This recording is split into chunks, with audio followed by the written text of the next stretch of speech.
ഗുരുഭ്യോ നമഃ. ഇന്ന് വജീഹം എറണാകുളം ശ്രീ കാർത്യായനി ദേവിയുടെ നടക്ക് അവതരിപ്പിക്കുന്നത് ജയദേവൻ രചിച്ച അഷ്ടപതി. അഷ്ടപതിയെക്കുറിച്ച് രണ്ട് വാക്ക്. 12ാം നൂറ്റാണ്ടിലെ കവി ജയദേവൻ രചിച്ച ശൃംഗാര മഹാകാവ്യമാണ് ഗീതാഗോവിന്ദം അഥവാ അഷ്ടപതി. ബംഗാളിലെ ഹിന്ദു ബിൽവത്തിലാണ് ജയദേവർ എന്ന മഹാകവി ജനിച്ചത്.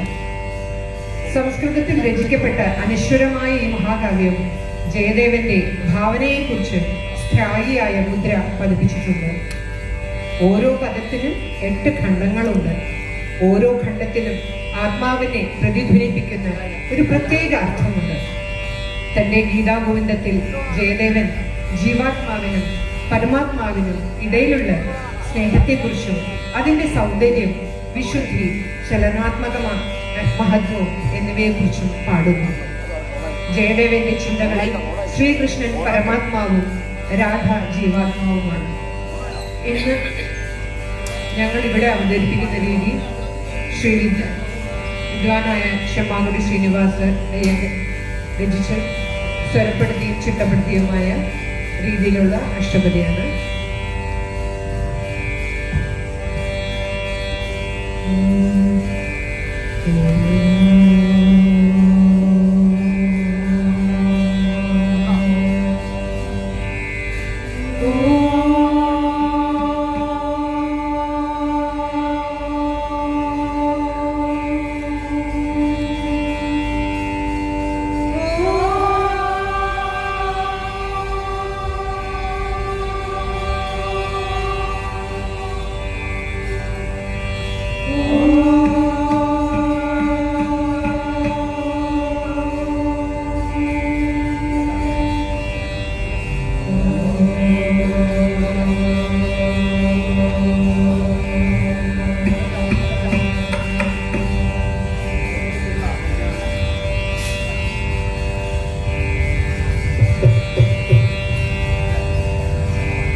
जय जानकी